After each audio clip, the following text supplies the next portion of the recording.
Hello everyone, I'm Aulia Dwiyanti, a second semester student in Master of Applied Linguistics and TESOL at the University of Queensland, Australia. And this is my reflections for the second language acquisition course.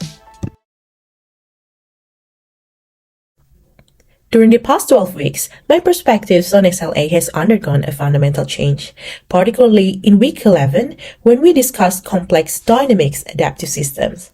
This topic helped me realize that SLA is not a linear process where the more you learn, the more proficient you become. Instead, changes, regressions, and also fluctuations in skills are very common. In this case, both learner internal, environmental, and also social factors are necessary to take into account. One key element of complex adaptive systems that I just realized is learners plays an active role in their own language development, rather becomes a passive person. In this case, when you teach 20 students, they will have different involvements, different responses, because essentially, effective states and linguistic resources of all students are totally different. Additionally, these differences are influenced by intentionality and agency of each individual. One aspect of the course that has ignited my curiosity is individual differences, particularly about affective factors in SLA. In my previous research, I investigated the correlation between foreign language anxiety and speaking achievement. The research experience turns out to be one of the 10 fundamental themes for SLA, according to Douglas Fear Groups. In my future research, I plan to continue my research in this area as well, specifically about motivation.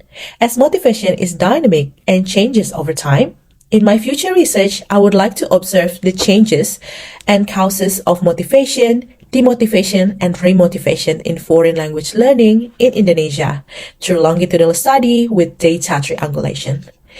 As what I learned from this course, motivation is like the fuel, which could be the internal force for students to study a second language. Studies have shown that highly motivated students are more engaged in independent learning, such as practicing language outside the classroom and also finding native speakers to interact with. Obviously, I think our last meeting in SLA course clearly summarized and pointed out direction for SLA and its practice. As what Sato and Lowen emphasized, there is a gap between the implementations of second language teaching and studies done by SLA scholars. This is apparently due to lack of access for teachers to SLA research and publications, and also the absence of dialogue between researchers and teachers.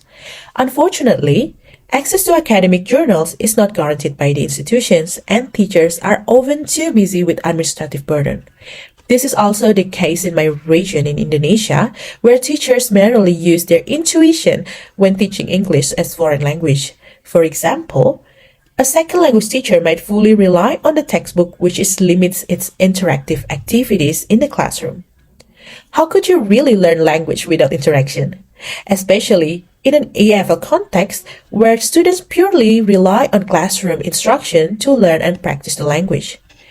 This is obviously in contrast with recent findings in SLA research, where interaction is found to play a crucial role in second language acquisition, as it could be the source of comprehensible input and also opportunity for output and corrective feedback. Through interaction, students could notice the gap and internalize their learning. I found that the implications of SLA research should be more impactful than what is written in the paper. In this case, to achieve more effective and efficient second language teaching, teachers should be informed by findings in SLA and educational research. As suggested by Dr. Peter, it could be done through constant dialogue between researchers and teachers and also provisions of access of academic journal. In my country, it would be useful if the educational stakeholders could provide insightful teachers development program that could inform the teachers about current effective approaches in second language or foreign language teaching.